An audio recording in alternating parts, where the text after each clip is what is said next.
From the ancient Silk Road merchants using silver and gold to facilitate trade, transcending boundaries and civilizations, to the famed Lydians minting the first coins in Anatolia, currency has always been a reflection of power, ambition, and innovation.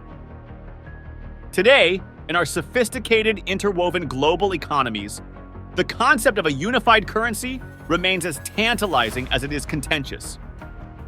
The vision of seamless trade, economic integration, and amplified regional unity is constantly tested by challenges, from vast economic disparities to lingering mistrust among member nations. Europe's Eurozone, with its roller coaster journey of unparalleled cohesion and deep-seated crises, and the Latin Monetary Union's poignant unraveling offer lessons in the delicate balance of ambition versus reality. Now, as ASEAN, a mosaic of dynamic Southeast Asian cultures and economies, ponders upon this historic notion, it not only resonates with the echoes of bygone eras, but also teeters on the brink of a future filled with unparalleled opportunities and inherent challenges.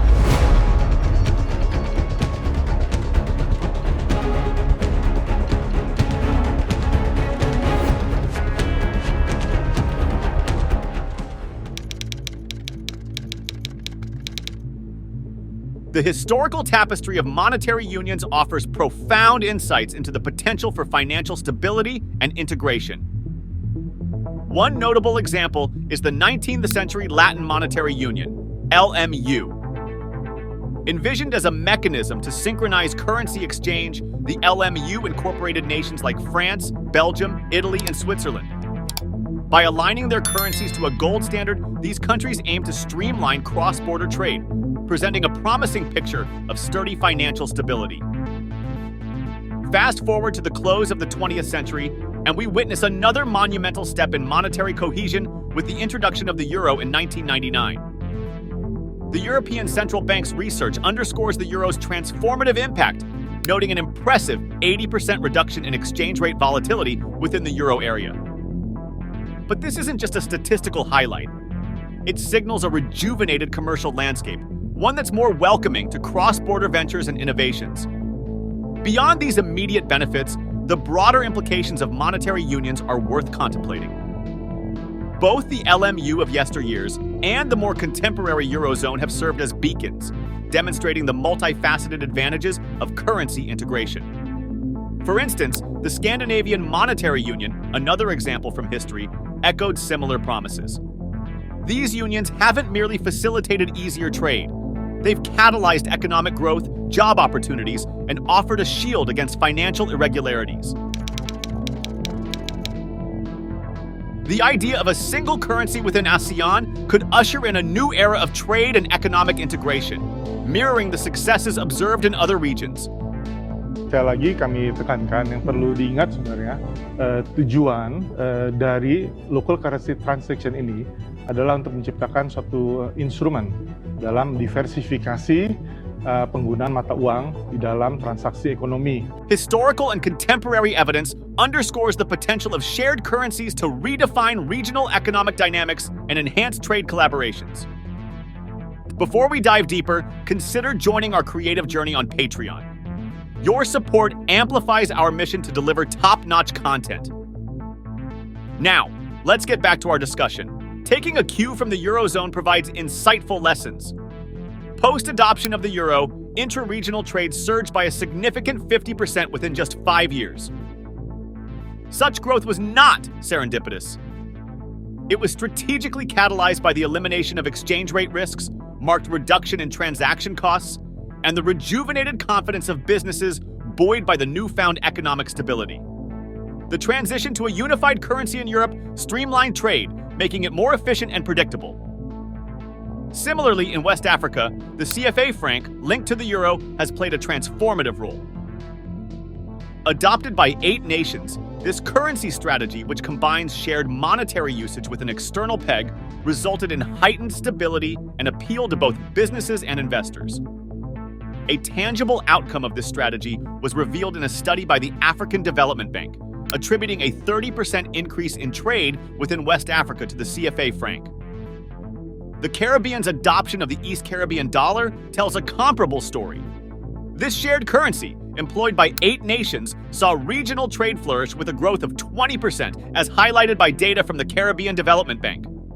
Projecting these successes onto ASEAN, one can envision a plethora of benefits. Consider the successes of the European Monetary System, EMS, the Latin Monetary Union, LMU, and the West African Monetary Union, YMU. Their experiences point to a discernible pattern. Research from institutions like the IMF adds weight to this argument. Their findings suggest that nations sharing a currency typically record more robust trade engagements than those without. A business from the Philippines can offer its goods and services via e-commerce or online shopping to citizens of the 4 other ASEAN countries. And likewise, the other countries can do the same. The World Bank also contributes to this narrative, indicating that by eliminating exchange rate unpredictability, trade could soar by up to 30%. Furthermore, a study from the University of Chicago highlights the potential for a 10% trade increment when transaction costs are minimized. The proposition of a single currency within ASEAN holds promise not just from an economic standpoint, but also in fostering greater unity and cultural understanding among member countries. A glance at historical precedents provides a blueprint for the potential effects on regional cohesion and cultural exchange. The Scandinavian Monetary Union, SMU, stands out as a compelling historical example. Comprising Denmark, Norway, and Sweden from 1873 to 1914, the Union adopted the krona as a shared currency. Beyond just economic implications, the krona acted as a conduit for political and economic collaboration, mirroring the unity that financial integration can induce. Fast forward to the contemporary period, the Eurozone, with its 19 member countries under the banner of the euro, has not only boosted economic integration, but also catalyzed a cultural amalgamation. It offers a model for what ASEAN could aim to achieve. Research buttresses this argument. The European Central Bank studies underscore that the euro heightened the sense of a collective identity amongst Eurozone inhabitants. A study emanating from the University of Oxford indicates that the adoption of the euro has contributed to a decline in cross-border tensions in Europe. Further, research from the University of Chicago presents evidence that the euro has been instrumental in galvanizing cultural exchanges among member nations. Applying these lessons to ASEAN paints an inspiring picture. Consider the potential impacts. 1. A unified ASEAN currency could strengthen economic ties, akin to how the Scandinavian Monetary Union catalyzed trade and investment among Denmark, Norway, and Sweden, propelling economic expansion. 2. Beyond just economics, such a currency would likely be a catalyst for political collaboration, with member countries coming together more effectively on issues like security, migration, and environmental challenges. 3. A shared currency could also bolster cultural diplomacy within the ASEAN region. It would likely open doors for heightened tourism, academic interchanges, and a plethora of cultural events, much like the ripple effects observed in the Eurozone. The prospect of ASEAN adopting a shared monetary system shines with potential, especially when considering cost efficiency and price transparency. A unified ASEAN currency could pave the way for substantial operational efficiencies. Drawing inspiration from the European experience, the Eurozone witnessed an 80% dip in transactional overheads post the euro's introduction. For ASEAN, this implies a marked reduction in the complexities and costs tied to currency conversions during intra-regional trade. Reports from institutions like the World Bank highlight that such a monetary unification could curtail transaction costs by nearly 10%, primarily because businesses would sidestep the necessity to hedge against fluctuating currency values. Echoing this sentiment, a study from the University of Chicago indicates that currency consolidation could shrink the expenses of cross-border payments by half, negating the need for intermediaries or third-party processors.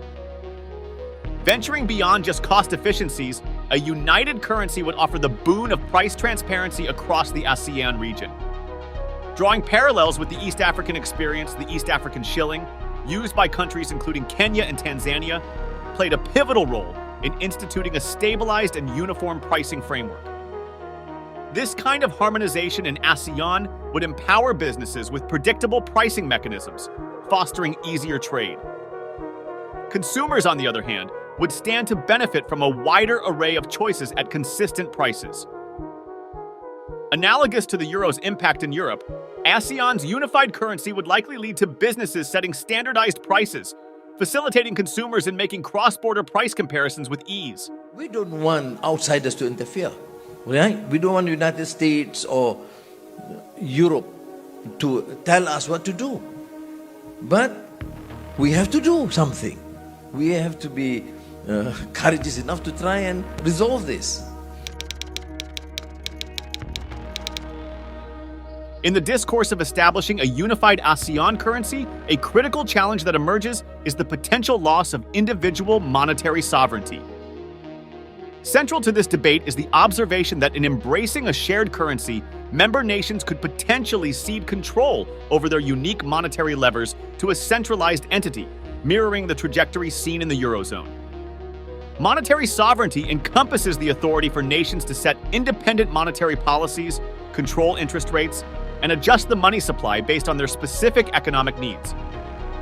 However, within a monetary union, these sovereign controls are often surrendered to a central authority to achieve a harmonized economic landscape across member countries. The implications of such a shift can be multifaceted.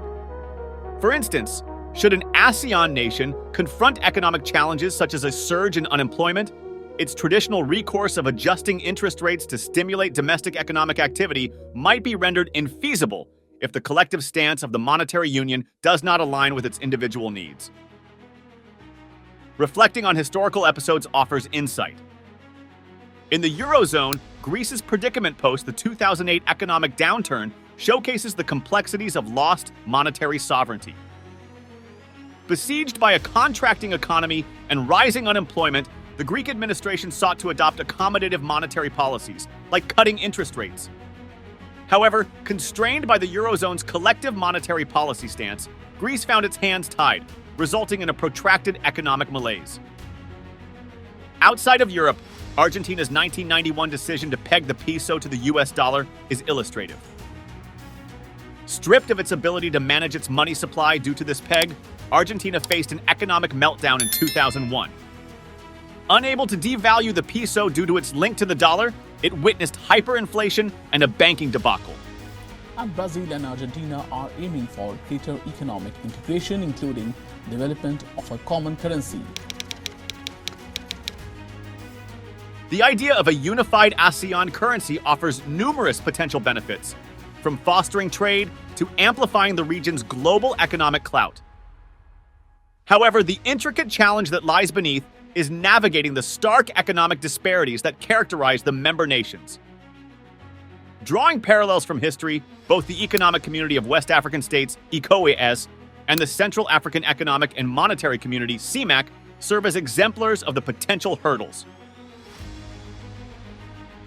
ECOWAS, comprising 15 West African nations, consistently wrestles with the challenges of its member countries' disparate economic standings. Some nations, due to their relative economic affluence, have been hesitant to extend financial aid to less affluent members, sowing seeds of resentment. Similarly, CEMAC, with its 6 Central African nations, grapples with analogous dynamics. Here, richer nations are sometimes perceived as leveraging their economic power to their advantage, often at the expense of their less prosperous counterparts, resulting in regional tensions. Such historical reflections underscore the pivotal challenges that economic disparities pose to shared currency endeavors. Not only do they make consensus on common monetary policies a daunting task, but they also can perpetuate inequalities, as wealthier nations may be reluctant to offer necessary fiscal support to their less affluent counterparts. Beyond monetary policy, these disparities can even strain the socio-political fabric of the Union, given the power dynamics at play. When one casts an eye upon ASEAN, the disparities are even more pronounced. For instance, Singapore, with its soaring GDP per capita, stands in sharp contrast to nations like Laos, where the economic metrics are considerably modest. This disparity can make the vision of a cohesive monetary policy challenging, as aligning the economic aspirations of a prosperous city-state like Singapore with a developing nation such as Laos necessitates intricate diplomacy and strategic foresight. In discussions about a potential ASEAN unified currency, one can't overlook the complex interplay of power dynamics that such an endeavor might unearth. Something, we do need to engage in the ASEAN plus 3 context, for instance. But what I can say is that, multiple mechanisms or alternatives do need to be looked at, Luis. Historically, dominant economies within monetary unions have had considerable sway over policies, often steering the ship to their advantage. Take, for instance, Germany's role within the Eurozone. As its most robust economy, Germany holds significant weight in shaping the Eurozone's monetary strategies. This status has occasionally prompted concerns among smaller economies, feeling overshadowed or even disadvantaged. A telling moment was during the Greek economic crisis of 2010, when Germany's hesitation to provide financial support raised eyebrows and some members felt sidelined. Similarly, the gold standard era saw Britain's dominance, with its pound sterling acting as the world's predominant reserve currency. This economic clout meant that Britain's financial decisions reverberated worldwide. Notably, when Britain chose to adjust its interest rates in 1907, it inadvertently catalyzed a financial upheaval in the US, given the latter's currency peg to the pound sterling. Drawing parallels to ASEAN, the proposed unified currency might see particular nations, like Singapore, given its economic prowess, assume more substantial influence in decision-making processes. Such dominance, while potentially beneficial in terms of steering the union towards global competitiveness, might also spur concerns of overshadowing or marginalizing the interests of the less affluent member nations. Proposal, the ASEAN plus 3, which is somewhat related to the initial proposal on the Asian Monetary Fund. It should be revised in the context and the demands and the dictates of the period, which it should include Japan, China, South Korea. However, it's essential to highlight that such power dynamics aren't inherently detrimental.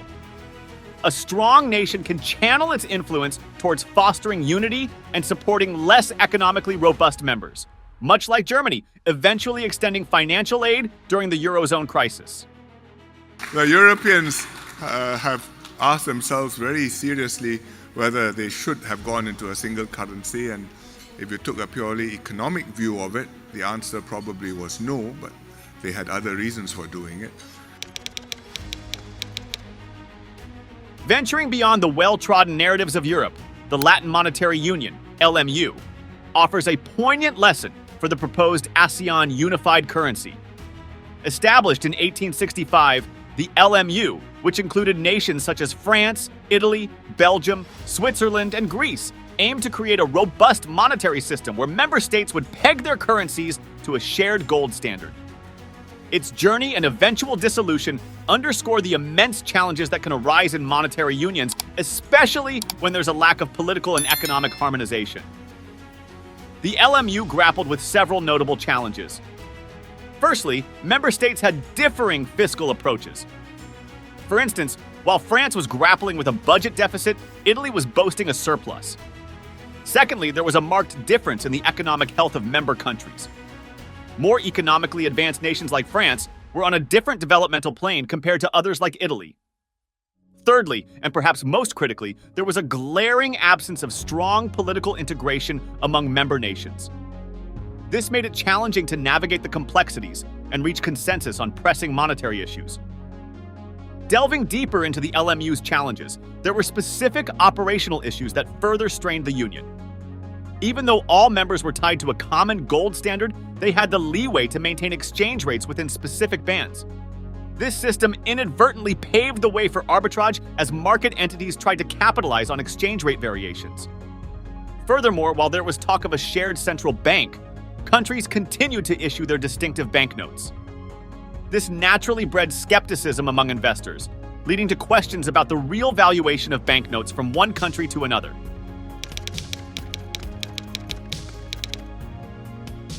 The Eurozone, consisting of 19 European nations sharing the euro, offers a mixed bag of insights. On the positive side, the euro has facilitated trade and economic cohesion across Europe and streamlined business operations across borders. Yet the challenges it has faced, notably the 2008 to 2012 Eurozone crisis, underline the perils of monetary unions. Triggered by the global financial meltdown, the Greek debt situation, and sovereign debt crises in multiple member countries, the Eurozone's tribulations underscore the essentiality of fiscal synchronization and political unity in a currency union. The Latin Monetary Union, LMU, serves as a historical case study. Spanning 1865 to 1926, this union of 6 European countries eventually unraveled due to diverse fiscal stances, economic health disparities, and a lack of political cohesion. The LMU saga warns prospective monetary unions about the pitfalls and stresses, the significance of establishing robust political structures to navigate potential challenges. As ASEAN, a consortium of 10 Southeast Asian countries, navigates towards greater economic unity and ponders a unified currency, several challenges loom. The developmental disparities among member countries imply divergent stances towards relinquishing monetary autonomy. The mosaic of political systems within ASEAN could also lead to conflicts over the governance of a common currency. Moreover, prevailing trust deficits among some member nations might complicate consensus building on unified currency matters. In essence, while the allure of an ASEAN unified currency beckons, the path is strewn with challenges. Insights from the Eurozone and LMU experiences could guide ASEAN, but tailored strategies that cater to the region's unique dynamics are imperative. Thank you for watching. Don't forget to like, comment, and subscribe for more in-depth coverage of more countries. Stay informed, and we'll see you in our next video.